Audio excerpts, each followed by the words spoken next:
The twilight descends upon FluffTown's forgotten park, casting long, mournful shadows across the empty swings. A chill wind whispers through the desolate branches, carrying the scent of damp earth and unspoken grief. One brightly painted swing, momentarily abandoned, hangs motionless in the fading, eerie light. Suddenly, a spectral force seems to grip the seat, pulling it with impossible momentum forward. The chains hum like a taut, plucked string, vibrating with an unseen, resonant energy. Higher and higher it arcs, defying gravity's gentle pull, soaring towards the darkening horizon. Then, with a silent, abrupt lurch, the swing simply vanishes, swallowed by the empty air. Only the rhythmic, mournful creak of its vacant chains remains, echoing the sudden absence. Parents nearby pause, their faces strangely blank, as if a vital memory just slipped away. A quiet,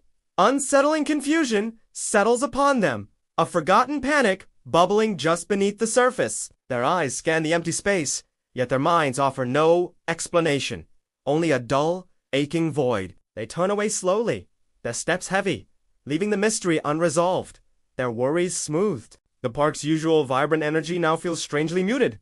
A subtle, disquieting hush descends. This unsettling phenomenon has become a quiet, recurring sorrow in the town's placid routine. The repair crew arrives, their expressions grim, carrying the weight of FluffTown's strange mouth. Pox, with his steady gaze, approaches the swing set, examining the still vibrating chains closely. He runs his calloused fingers along the cold metal, feeling an unnatural tension humming within. The steel links are stretched beyond their normal limits, thinned by a force no blueprint accounts for. This elongation suggests an immense, sustained pull, far greater than any child could generate. Luma, ever observant, deploys her scanning device, its soft hum breaking the park's eerie silence. Her specialized sensors detect a localized energy field, a shimmering distortion in the very air. It pulses directly ahead of the swing's lost arc, a subtle barrier to mundane reality itself.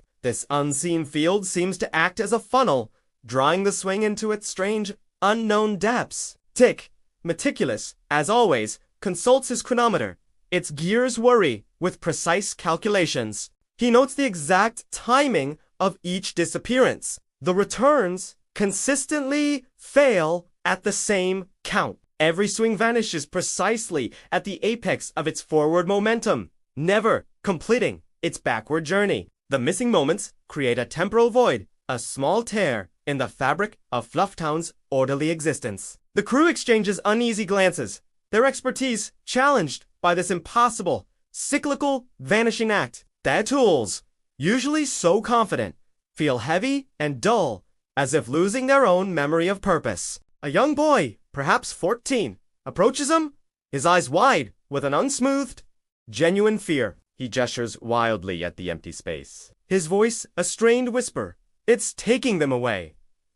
His raw emotion cuts through the town's usual placid facade, a stark contrast to the parents' apathy. The boy's unadulterated terror is a rare sight in FluffTown, where fear is usually gently sedated. Moss observes him closely, noticing the sharp edges of his dread, untouched by the town's usual calming effect. This young man somehow remembers the true horror, his mind resisting the pervasive, soothing influence. He fumbles in his pocket, producing a small, tattered scrap of brightly colored fabric, clutched tightly. "This was from my friend's jacket," he explains, his voice trembling from when his swing vanished.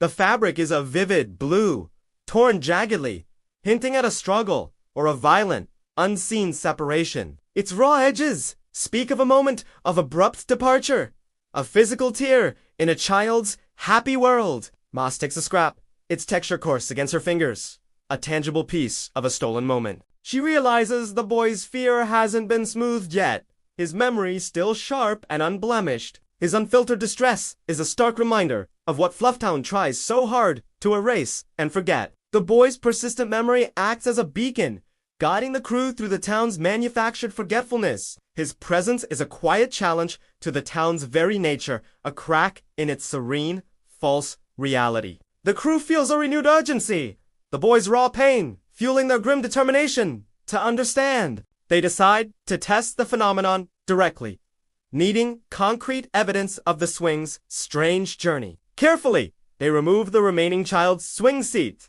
Its plastic worn, smoothed by countless hands. In its place, they attach a heavy, sand-filled bag secured tightly to the sturdy chains. The weighted bag is a neutral observer, devoid of emotion, ready to follow the same mysterious path. Pax gives a firm push, sending the sandbag swinging with a deliberate, powerful arc. It moves through the air with a heavy grace, mimicking the children's joyful, soaring motions. The chains hum, just as before, a low, resonant thrumming, anticipating the inevitable departure. The sandbag reaches its peak forward arc, hovering for a fleeting, suspended moment in time. Then, with the same disconcerting silence, it vanishes, crossing an unseen, intangible threshold. The empty chains recoil, swinging wildly for a moment, before settling back into their mournful rhythm. Stitch, focused and alert, adjusts his sensitive auditory sensors, straining to catch any faint sound. A faint, disembodied giggle drifts through the air, seemingly from nowhere, yet undeniably present. It is a child's laughter, light and innocent, yet imbued with an unsettling, chilling undertone. The sound is distant, almost ethereal, as if coming from another space, another dimension entirely. Stitch shivers, the playful sound feeling utterly wrong. A stolen echo in the silent park. The giggle hangs in the air, a phantom joy that feels more like a warning or a taunt. It suggests a presence, an entity that observes and perhaps even orchestrates these disappearances. The crew's resolve hardens, realizing they are dealing with something far more insidious than a malfunction. Luma retrieves a canister of conductive dust, its fine particles shimmering in the dimming light. She sprays the invisible space where the swing vanished, hoping to reveal the hidden boundary. The dust hangs suspended, then slowly begins to adhere, outlining a door-shaped shimmer in the air. It is a rippling distortion, a transparent portal that pulses faintly with an alien internal light. The shimmer vibrates at the edge of perception, a thin membrane separating FluffTown from elsewhere. This thin place is a conduit, a tear in reality, where the joy of swings is siphoned away. Pox, with steady hands, anchors a robust tether line to a nearby ancient oak tree. He carefully feeds the line through the outlined shimmer, testing its resistance to the unknown. The line passes through with a peculiar sensation, like pushing through thick, viscous water. He secures the other end, creating a physical bridge across the shimmering, intangible threshold. This tether is their lifeline, a fragile connection to the world they know, bridging the void. Tick holds his specialized chronometer, its delicate hands spinning wildly.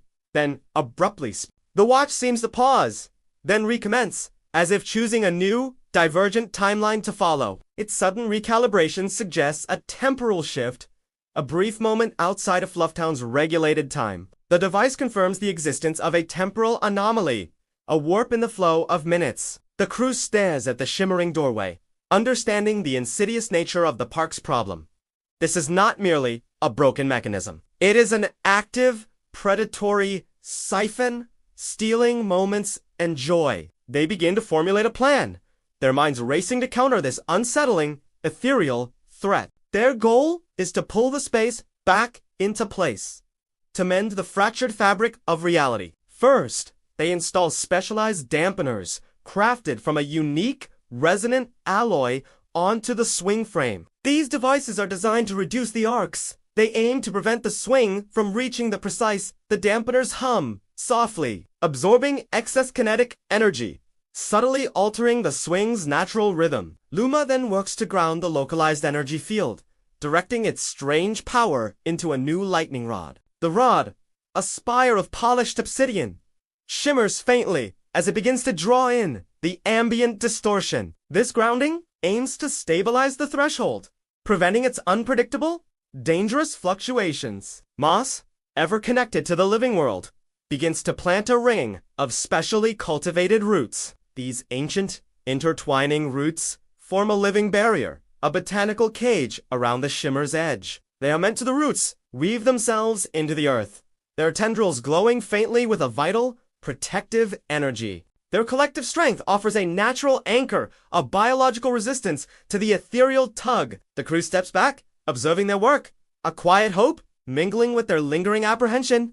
A profound silence descends upon the park, pregnant with the anticipation of their crucial test. The air feels heavy, charged with the concentrated efforts of their combined, desperate repair plan. They prepare to activate the system to challenge the unseen force that steals childhood joy. Pox carefully reattaches a fresh, brightly colored swing seat, its surface pristine and inviting. This new seat will be their ultimate gauge, the true test of their elaborate, hopeful intervention. Luma checks her instruments one last time, ensuring the energy readings are stable and within parameters. Tick calibrates his chronometer, ready to record every microsecond of the swing's impending journey. Moss places her hands on the freshly planted roots, feeling their slow, steady pulse beneath the soil. Stitch activates a sonic emitter, creating a low-frequency hum designed to disrupt ethereal interference. The air around the swing set begins to thrum,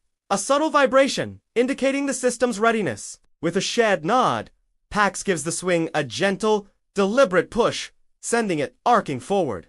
The dampeners engage, subtly resisting the swing's momentum, trying to keep it within familiar bounds. The obsidian lightning rod glows faintly, siphoning away stray energy from the shimmering threshold. The living roots pulsed with a vibrant green light, their tendrils firm against the encroaching void. The swing moves slower than before, its arc noticeably constrained, fighting an unseen current. It reaches the familiar point of vanishing, hesitates, then jolts violently, snapping backward into view. A collective gasp escapes the crew. The swing is back, but something feels profoundly wrong about its return. The vibrant plastic seat is no longer pristine. It is colder, damp, and oddly scraped along its edges. Its surface bears faint, parallel gouges, as if dragged across a rough, unforgiving terrain. A strange, earthy smell, not of FluffTown soil, clings to the seat,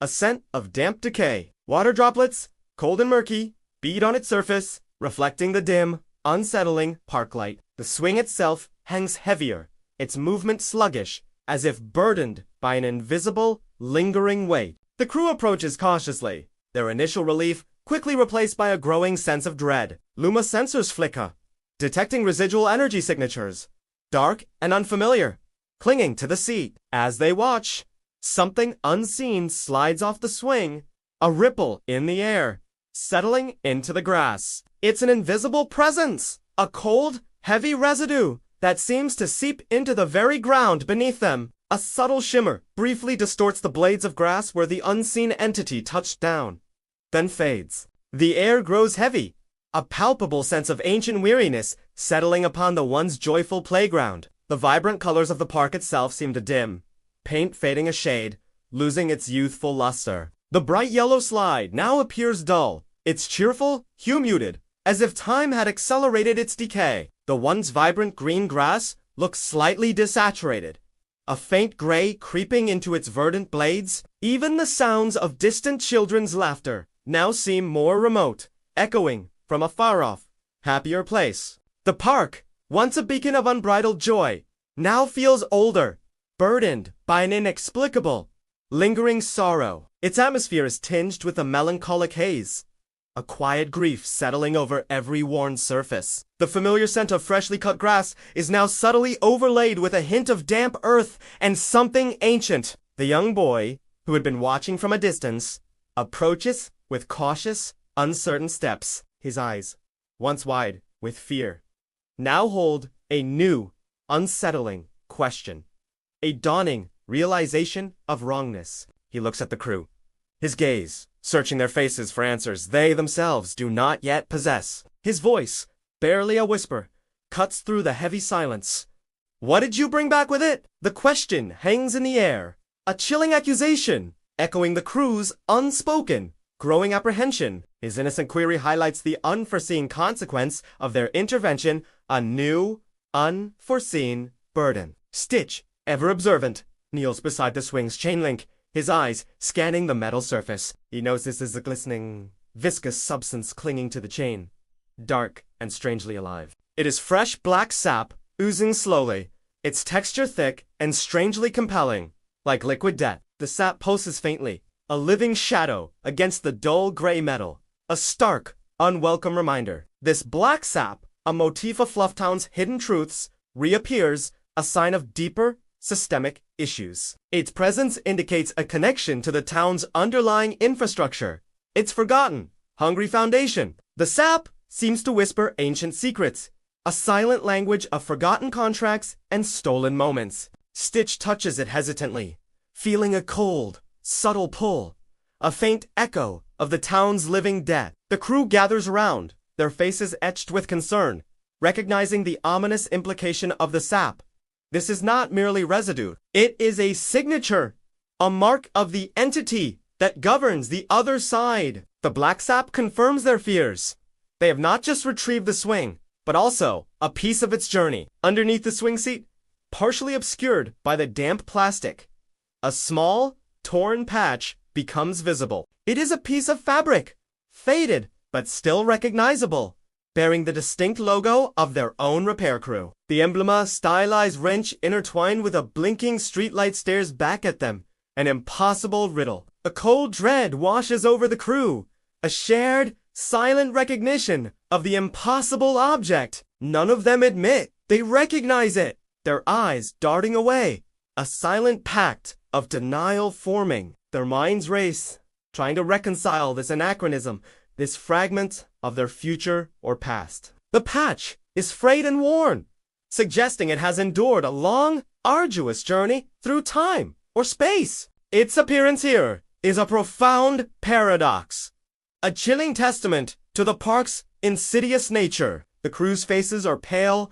their usual confidence now replaced by a deep-seated, unsettling fear. This torn patch is a personal warning, a direct message from the unknown addressed to them. It is a seed planted, a subtle hint of future subplots and deeper, more personal stakes. The swing creaks once more, a low, mournful sound, like a whisper in the deepening gloom. Next, the creak seems to articulate a chilling promise carried on the evening breeze. The word hangs in the air, a silent, menacing prophecy for the unsuspecting repair crew. It suggests a sequence, a preordained cycle of disappearances, with the crew now possibly involved. The park darkens further, the shadows deepening around the ominous, silent swing set. The wind picks up, rustling through the leaves like 1,000 hushed, knowing voices. The scene is set for a deeper mystery,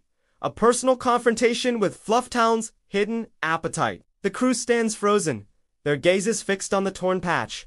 The implications of the patch are vast, stretching into the unknown future of their mission. Their tools feel colder, their purpose suddenly warped by this tangible, impossible piece of evidence. The black sap on the chain glistens, a dark, living reminder of the town's deep, ancient debt. The boy watches them, his unsmoothed fear now mirroring the growing dread in their own eyes. He sees their confusion, their dawning horror, a reflection of his own persistent, unhealed trauma. The park is no longer a place of innocent joy. It has become a nexus of stolen time and ominous warnings. The shimmering threshold, though now contained, still pulses faintly, a doorway to perilous The roots moss planted offer a fragile barrier against a force that transcends simple mechanics. Luma's lightning rod stands sentinel, a silent guardian, against the encroaching Eterearu. Enagizu. Tick's chronometer ticks rhythmically, a stark reminder of the minutes that are still being stolen. Pax feels the weight of command, the responsibility for his crew in this increasingly bizarre town. Stitch's sensitive hearing strains for any further whispers, any clues from the other side. The air grows colder, a subtle chill emanating from the swing, hinting at its recent, dark journey. The faint, lingering scent of damp decay from the seat still permeates the evening air, a grim souvenir. The crew knows this is only the beginning, a single thread pulled from a vast, tangled tapestry. FluffTown's seemingly benign exterior hides a complex, hungry infrastructure, an insatiable appetite. The blinking streetlights, once coded prayers, now seem to flash with frantic, unheard warnings. The black sap, a living debt, reminds them of the price paid for the town's manufactured serenity. Missing minutes, stolen truth are woven into the very fabric of this unsettling, sedated existence. Breath as ownership, a chilling concept, whispers through the silent, watching trees of the park. Their tools, dulling like fading memory, struggle to grasp the true nature of these unfolding events. The season's question looms.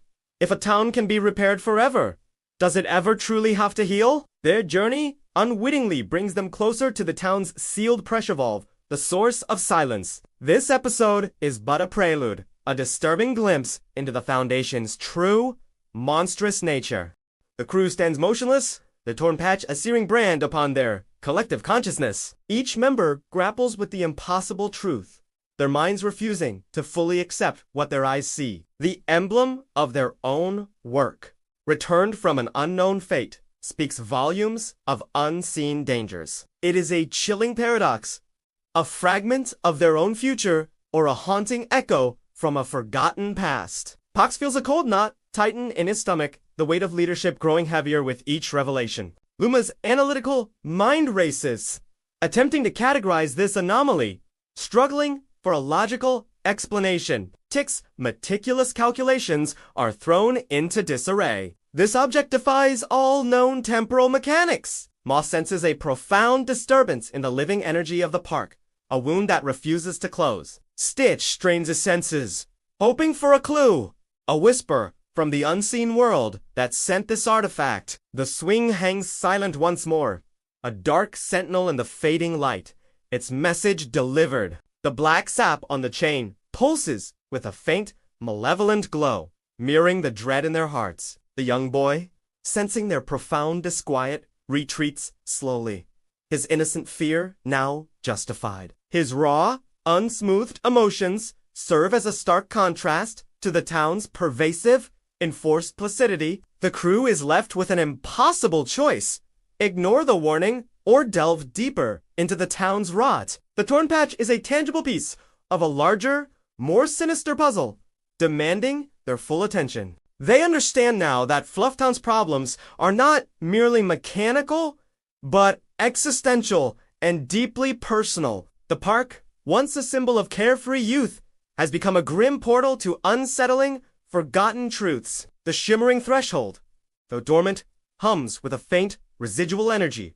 a constant, silent threat. The roots moss planted stand as a testament to their desperate attempt to anchor reality itself. Luma's lightning rod points skyward, a silent plea to the heavens for understanding and protection. Tick's chronometer continues its steady count, marking the relentless march of moments stolen and returned. The air grows heavy with unspoken questions, with the weight of impending, terrifying discoveries. Each member of the crew feels a profound shift within them, their purpose suddenly redefined and amplified. Their mission has evolved from simple repair to a desperate quest for the town's hidden, dark truth. The park's fading colors and distant laughter now seemed like a cruel mockery of lost innocence. The scent of damp decay from the swing lingers, a constant reminder of the unseen journey it endured. The crew's tools, once symbols of repair, now feel like weapons against an invisible,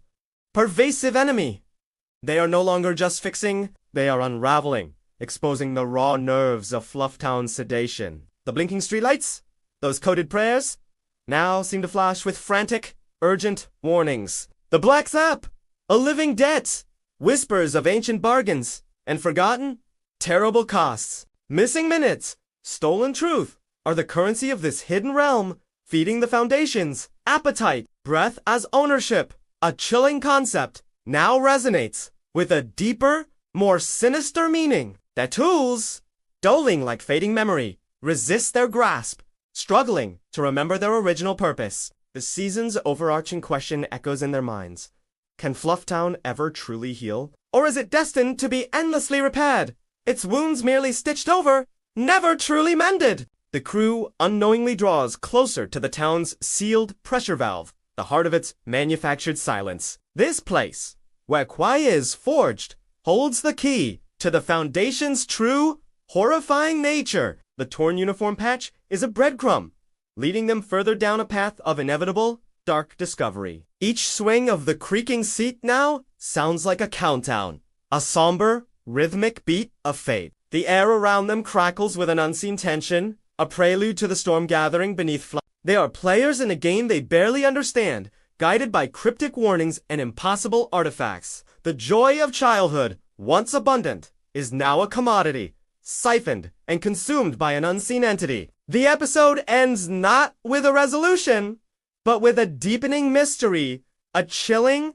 personal cliffhanger. The swing creaks again, its phantom voice echoing the word next through the silent, watching park. The ominous whisper chills them to the bone, a direct threat aimed squarely at their very existence. It implies a grim succession, a predetermined order of events, with them now intrinsically involved. The torn patch, a piece of their own future, vibrates with a silent, terrifying resonance. They look at each other, unspoken fears passing between them, a shared burden of profound dread. The sun dips below the horizon, plunging the park into a deeper, more unsettling darkness. Only the faint glow of Luma's instruments and the pulsing roots illuminate their grim faces. The wind carries a final, mournful hum from the swing chains, a lingering melody of stolen joy. The town sleeps, oblivious to the cracks forming beneath its placid, manufactured surface. But the crew remains,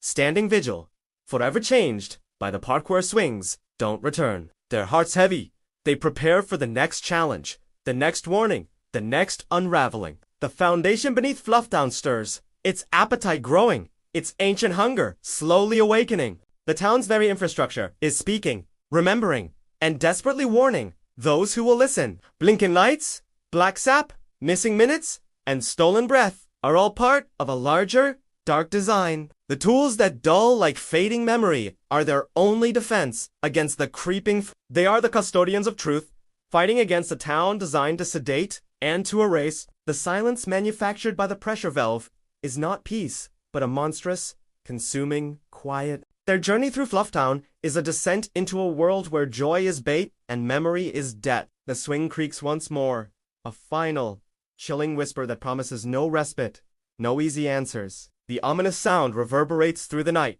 a silent decree from an unseen, ancient power. The crew's faces reflect a grim resolve, tempered by the profound, unsettling mystery they face. They are forever bound to FluffTown's secrets, trapped in its strange dance of repair and revelation. The torn uniform patch is a constant, tangible reminder of the personal cost of their heroic mission. It is a fragment of their own future, or perhaps a warning from a past they cannot yet recall. The black sap on the chain glistens, a dark, living entity that thrives on the town's forgotten truths. The park's air grows heavy with the weight of unseen presences, a silent audience to their dilemma. The shimmering threshold pulses faintly, a doorway to realms where time and memory are fluid. The roots moss planet strain against the ethereal pull, a desperate hold on the tangible world. Luma's lightning rod stands tall, a silent defiance against the creeping, pervasive darkness. Ticks, chronometer ticks on,